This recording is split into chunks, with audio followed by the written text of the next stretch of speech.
అందరికీ నమస్కారం అండి. భూమిలో ఉన్న అడవిలో ఉన్న పులి పులి అని డౌన్రే సాటన బతికే చీకటి వెదవి నీకే తెలుస్తుంది. ఆ ప్రింటడాక ఎస్వి రంగారావు సామాన్య వెంకట రంగారావు గారు విషంత చక్రవర్తి. సో యతిప్రాసలు ప్రధానంగా పద్యాల్లో ఉంటాయి. సంభాషణని ఆకర్షణీయంగా గుర్తుండిపోయేలా చేసేందుకు కవులు వక్తలు నియమం కానప్పటికీ తమ మాటలకి వాటిని ఉపయోగిస్తారు. ప్రముఖ రచయిత సముద్రాల రాఘవాచార్య, సముద్రాల సీనియర్, నర్తనశాల సినిమాకి యతిప్రాసలతో కీచక పాత్రకు రాసిన అద్భుతమైన డైలాగ్స్ కొన్ని వినిపిస్తాను. విశ్వనాథ చక్రవర్తి కీచక పాత్రధారి ఎస్వి రంగారావు గారి లాగా నేను డైలాగ్స్ చెప్పలేను, కానీ ఆ డైలాగ్స్లోని యతిప్రాసలను విని ఆనందిస్తారని ఆశిస్తున్నాను. 1964లో ఇండోనేషియాలో జరిగిన ఆఫ్రో ఏషియా ఫిల్మ్ ఫెస్టివల్లో ఆ పాత్రకు గాను ఆయనకు ఉత్తమ నటుడి అవార్డు వచ్చింది. సుధిష్టాదేవి మందిరంలో మాలినిగా ఉన్న ద్రౌపదిని చూసి కీచకుడు చెప్పిన డైలాగ్స్. ఆహా, ఏమి ఈ సౌందర్యం, ఏమా ముఖవర్చస్సు, ఎన్నడూ చూడని లావణ్యం, ప్రాణం పోసిన బంగారు బొమ్మ, నిలకడ నేర్చిన మెరుగుతీగ, అవనీతలానికి అవతరించిన ఆశ్చర్య, ఎవరి మత్స్యకన్య, మన విరాట్ మహారాజు గారి బామరులను, సుధీష్ణాదేవి వారి సోదరులను, సింహముల బిరుదాంకితం, కీచక నామదేవులు, నీరెవరు? ఈ మత్స్యదేశం మా నీడన పెరిగి మా కనుసైకల్లో మసలుతున్నది. నీ దేవుడు ఎవరిగా? మాటాల వేల మాని వెరప లేక మన కర్మ మైమర. ఆహా, కన్నులు విరిపెట్టు కొలిపి అందం అలాగే మాలిన అభిషాత్రి కానరాలు ఉన్నాడో ఇంతటి నెరజా. సుధీష్ణాదేవి తమ్ముడు అని పిలుస్తుంది. అభివాదం, చూద్దామని వచ్చాను సోదరుని, చూశాను అతిలో సుందరిని. సోదరి, ఇంతవరకు మధురగానం చేసిన ఆ మనోహారిని ఎవరు? ఆ అరాళ కుంతల వివరాలు వినాలని మనసు ఉవ్విళ్ళూరుతుంది. సుధీష్ణాదేవి ఇక్కడ అంతఃపుర దాసిగా ఉంటుంది అని చెప్తుంది. దాసిగాన? ఆ శృంగార రసాయ దేవత దాసిగాన? ఆమె దాస్యానికి అధురాలు కాదు సోదరి, రత్న కిరీట ధారణకే యోగ్యురాలు. వస్తా.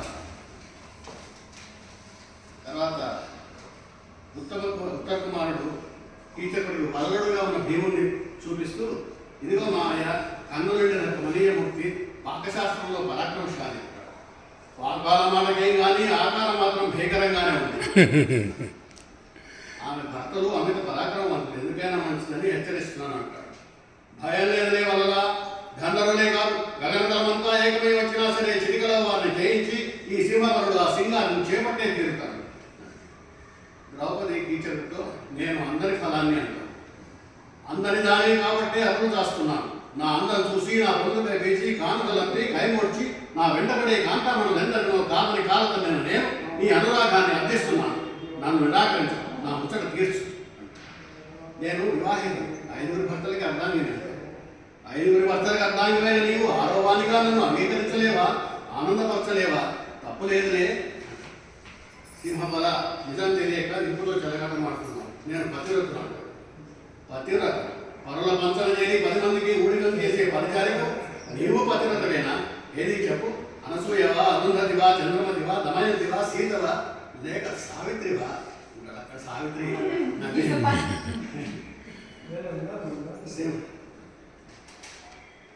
తర్వాత కోరి మృత్యుని కౌగిలించుకోకుంటుంది.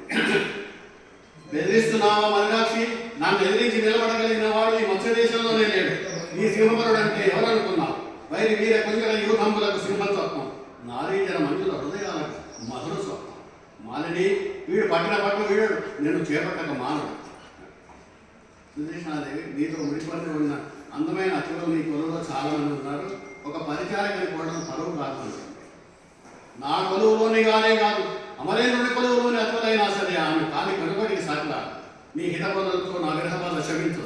ఆమె శృంగార గంగా ప్రవాహంలో నేను మునిగి తేలినప్పుడే నా తాపానికి శాంతి. ఈ విషయం మర్చిపో. ఆమె పతులు గంధర్వులు బలవంతులు అంటుంది.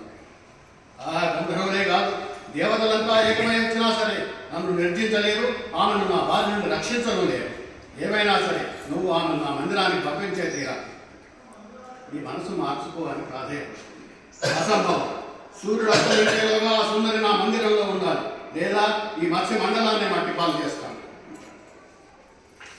తర్వాత మాలిని తన మందిరానికి వస్తుందని అర్థంలో చూసుకుంటూ కీచకుడు స్వాగతం ఆహా సింహబల ఏమి నీ సౌందర్య శోభ శైలేంద్రి సమాగమ సంతోషాతిశయమున నీ వలన లావణ్యము వేయి మడులు అధిగమించిన నీ సొగసు చూసి మాలని రంజించకుండునా మాలని మనసు రంజిల్లకుండునా నీ సన్నిధి రాలకుండునా ఏ అందరి సందడిగినను ఆ సుందరేనని మనసున ఆందోళన అధిగమవుతుంది.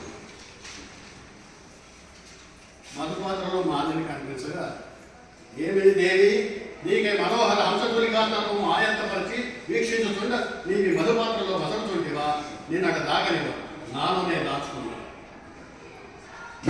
కీచకుడు నేను అర్థశాలకు రప్పించేందుకు ద్రౌపది ప్రేమ నటిస్తుంది. అప్పుడు కీచకుడు మాలిని రసిక చక్రవర్తి నుండి మురిగిపోయి నా గర్వము సర్వము కర్వము చేసి స్త్రీ హృదయం తెలుసుకోలేకపోయినందుకు సిగ్గుపడుతున్నా. నిజమే, నలుగురు నలుపాడు చేస్తే అభిమానవతికి ఆగ్రహం కలగడం సహజమే. ఇప్పటికైనా అనుగ్రహించారు ధన్యుడు. ఏది నీ కడగంటి చూపులతో అమృత వర్షం కురిపించు, నీ సరస వర్షం మాధురితో నాకు శ్రవణానందం కలిగించు. రాశైరంద్రి దేవతలైనా చేయి జాతి అర్థించని నేను ఈనాడు దీనుడై నిన్ను వేడుకుంటున్నాను. నర్తనశాల భీముడు ద్రౌపదిలా మాట్లాడుతూ కీచకుని కళ్ళు మూసుకోమంటాడు. అప్పుడు కీచకుడు ఏనాడైతే నీ దేదీప్యమాన దివ్య సుందర విగ్రహాన్ని చూశానో ఆనాడైనా కన్నులు విరువిట్టు కొలిపి మూతలు పడ్డాయి. అయినా నీ ఆజ్ఞ కాదం రాదుగా సరే కళ్ళు మూసుకుంటున్నాను.